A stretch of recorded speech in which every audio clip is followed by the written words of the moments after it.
kind of more focused on today, at least, just talking about areas of a circle. We have a nice little formula for a circle, which is, remember back to when we started this section, is actually my typo that I put in for the circumference, because the two are easy to get mixed up. So area of a circle is pi r squared. Circumference is 2 pi r, but area is pi r squared, where r is the radius of your circle. So again, finding the area of the circle will be finding the square units of whatever is, inside the inside area of your circle, where you have a certain radius to solve for. So we'll start off by just doing a few, practicing calculation problems. Start off, we're finding the indicated measure. So for part A, it's asking us to find the area of a circle with the radius of 25 centimeters. So we're finding area, we're given radius, and that's all we need.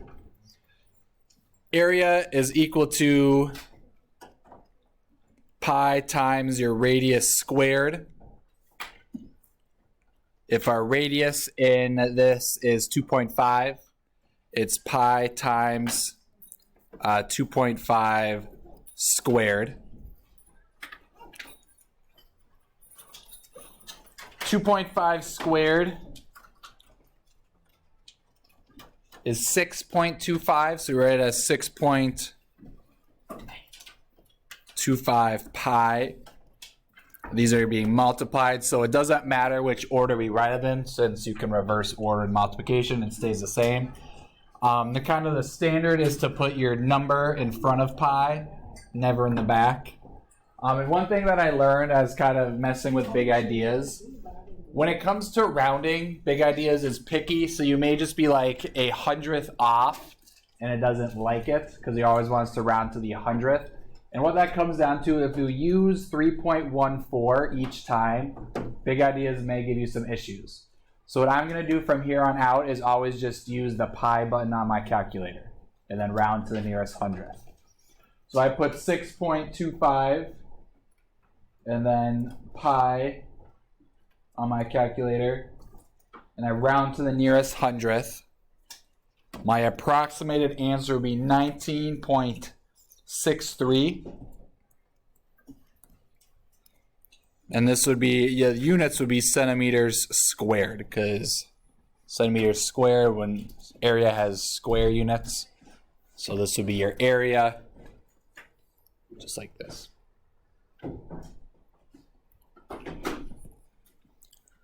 It's kind of as straightforward as it gets. We can mix it up a little bit in example B, where we're trying to find the diameter of a circle given the area. So your area, I'm going to start off the same with my formula. We'll deal with the diameter part once we get our radius. Area is equal to pi times your radius squared. In this case, we only know what our area is. It's 113. So I'll plug that in for A.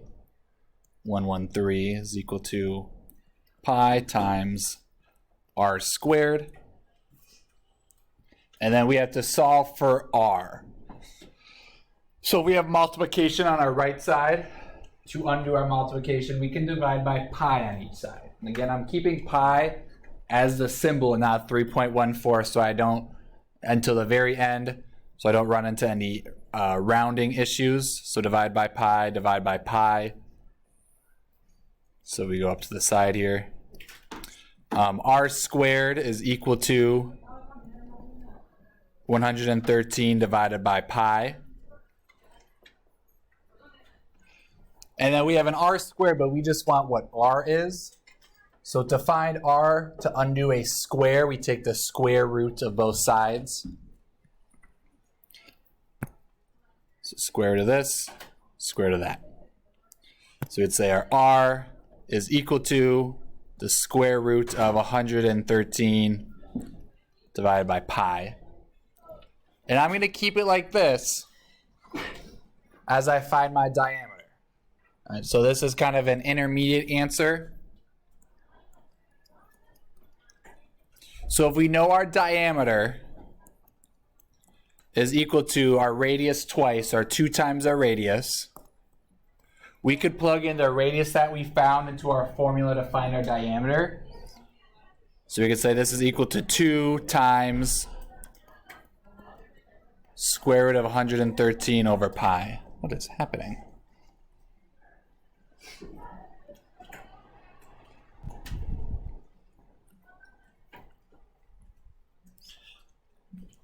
And you can type in on your calculator exactly like this. You could say 2 times, you hit your square root button.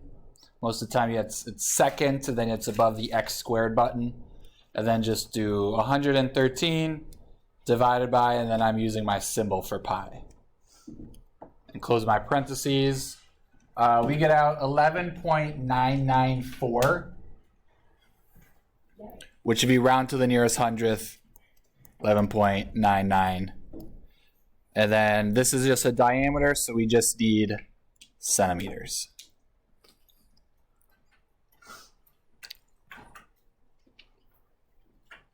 Did you not get 11.99?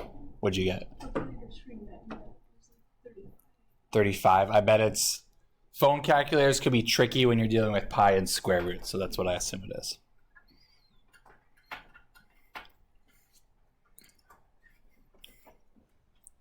All right, this problem is really like as if you're just like straightforward problem like this, it's kind of complex as it would get, just this one extra step at the end.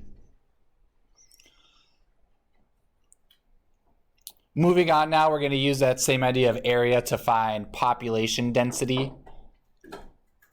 So the population density of like a city, county, or state is how many people live within a given area.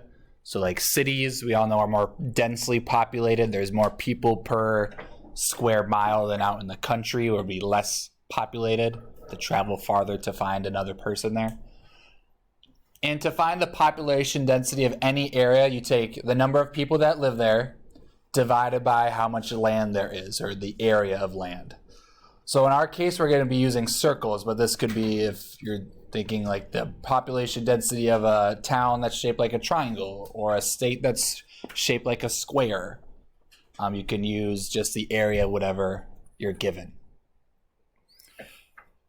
So in example 2, we have a certain number of people living within a 5-mile radius of a city's town hall. So visually, this would look like if you have our town hall in the center,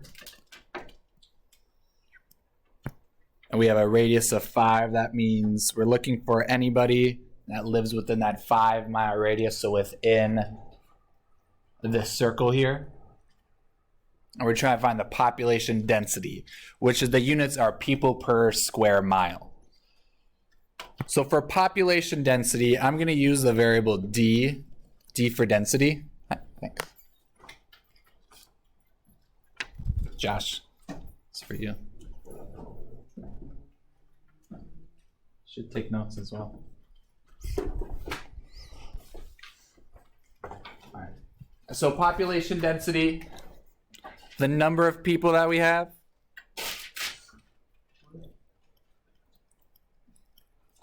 divided by our area. So if you want to calculate area off to the side, you could do that. That would be pi times your r squared. So this would be 25 pi. 5 times 5 is 25. So that would go in our denominator, 25. Oops.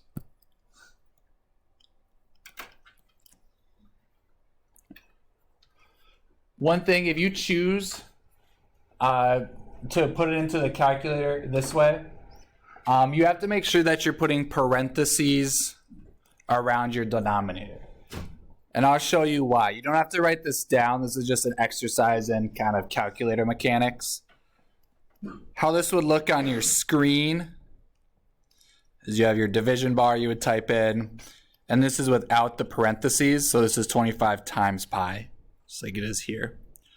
Your calculator follows the order of operations exactly how you tell it to. So it reads from left to right, looking for, okay, First, you'll look for exponents or parentheses, and it looks for multiplication and division. So reading from left to right, it says, all right, I have division here. I am first going to divide these two numbers together, divide them, and then multiply by pi, which is not what we want. We want this value to be divided by this whole value. So that's why we have to stick parentheses around it. It's a really easy mistake to make. When I was making the key a bunch of times, I kept getting the wrong answer, and I was like, what the hell's going on? But it was because I didn't have parentheses. And then it's nice because then you could just type it in your calculator just as what we have written here. 430,000 divided by parentheses 25 pi. You would get out, we're going to get out a decimal number, but we're just going to round it to the nearest whole person. So you don't round up on people, you kind of round down. So for example, this would be, if we were to give, like, I'll show you the decimal, 5,474.93. We always go to like the full person. You can't have 0.9 of a person. So we just say, well, this is 5,474 would be your population. It would be people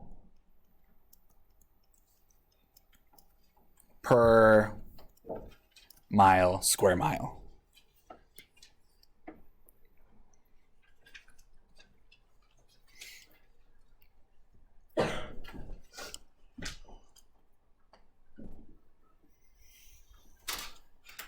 Again, the next example is just whatever given a different set of information. This time we have a 3-mile radius and we're given the population density. So we're given our D value and we're trying to find the number of people that live in a specific region. So this formula, we'd plug in 6,196 for our population density. We're trying to solve for the number of people that are present, so we'll use the variable p. And then on the bottom will be our area of our circle, which we want to calculate it off to the side again. Area is equal to pi times r squared. So this will be, if our radius is 3, 3 squared is 9. This will be 9 pi.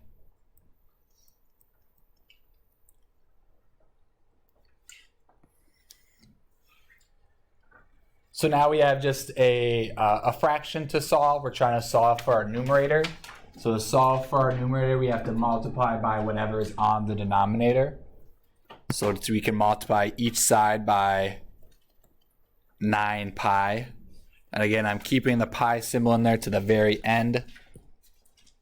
So I input my answer. So P, the number of people, is equal to 9 pi times 6,196. Again, type out your calculator just as is using your pi symbol.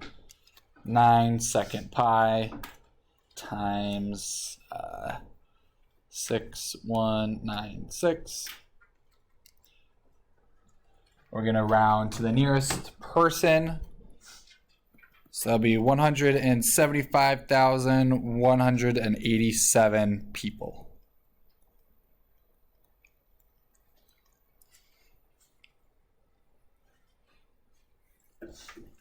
What that would mean, kind of, if you're looking like, okay, well, what does that actually look like?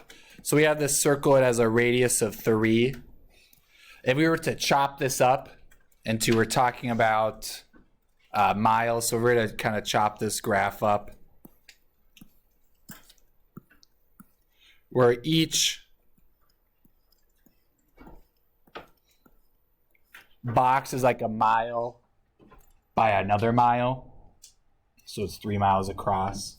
That means like within each one of these blocks, you could say there would be about the population density. There'd be about 6,196 people. If we were to add all the blocks together, we'd get 175,187 people. So this is like actually something that's, if you have like a census data, if you ever, I mean, look on the news, I'm sure they say something about population densities of cities, or how cities are sometimes growing faster than other cities, or the density of people are growing and shrinking. Like right now, cities are becoming less dense because people are moving to the suburbs. They would use kind of formulas like this to calculate that.